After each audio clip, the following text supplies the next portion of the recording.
Hard Day's Night. Thank you very much. Thank you. Hello. This is Paul speaking. Paul McCartney. This is Ringo Starr. George Harrison.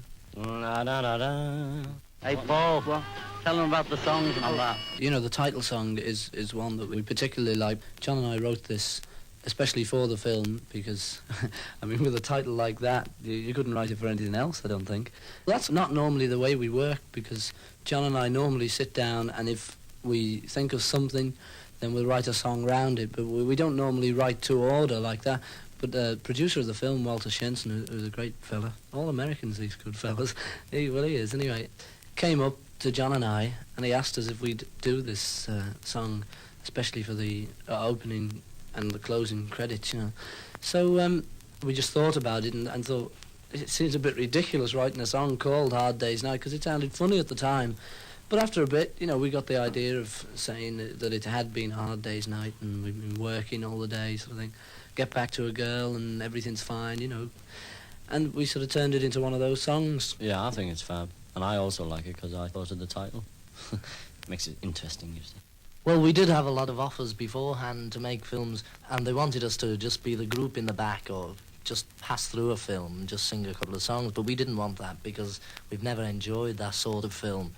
So we waited until we had a reasonable offer, and then Walter Shenson, the producer, came along, and with Dick Lester, the director, and we liked them immediately, and they had good ideas, and we all got together, and they said they want a film that we'll enjoy making and that we'll enjoy seeing in the end, and so we just waited until this offer came along, and we did that.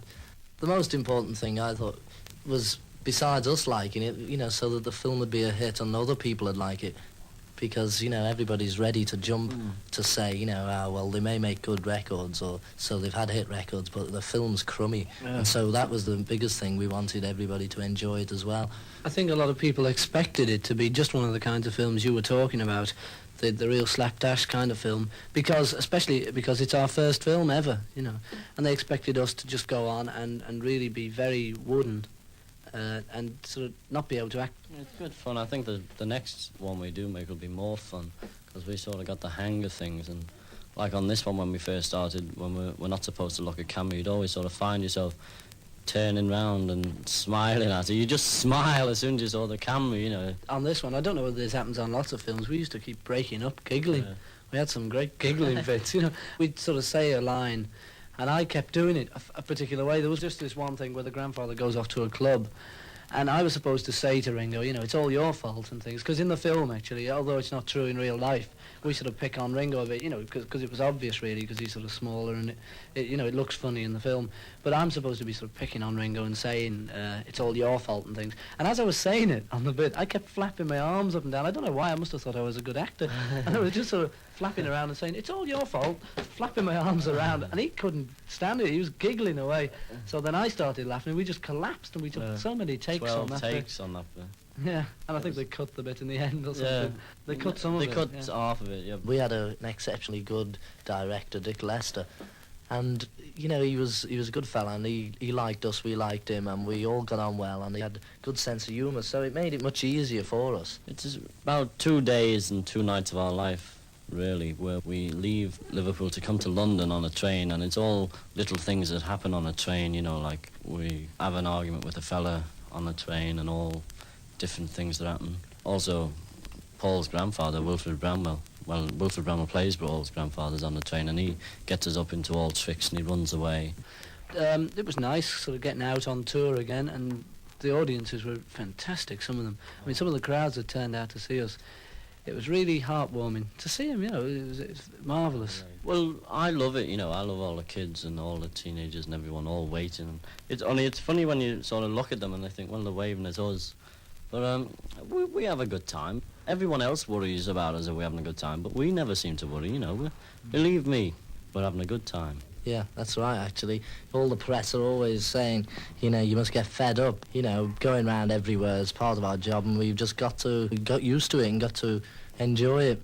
There's so many girls, but there's usually so many that you've got to dodge them all, otherwise you get battered. So we end up you with see, none. so you don't get any. You know, people seem to think that we have thousands of girls every night, but you know, it's wrong, because we've got to, the police take us off somewhere and shove us in the hotel, and so we only get to see a few girls. I tried to take 1,000 girls out the other night. It's too expensive, though. I tried to take 1,000 police. Never get used to it. Yeah, we'll never get used to it because it's all never seems as though it's happening to us anyway. I mean, we sort of pick up a newspaper and read about the Beatles, and I just read about them, as though I'm not one of them, sort of thing. I just read, oh, the Beatles are doing good. We never think of it as a phenomenon or any phenomenon. Had a few, you see. We just keep going. To me, it's just like in the old days when we were playing for sort of a couple of dollars a night, just because we get more money, we still play the same. Yeah, well, we're still basically the same. It's just that we can afford things. But now, as we got the money, there's not as many things that we can think of that we want to buy. I could think of hundreds of things when I didn't have any money, but now, I don't. Well, thanks very much, and this is Paul McCartney signing off. And me, I enjoyed it. George Harrison. And me, keep swinging, Ringo Starr.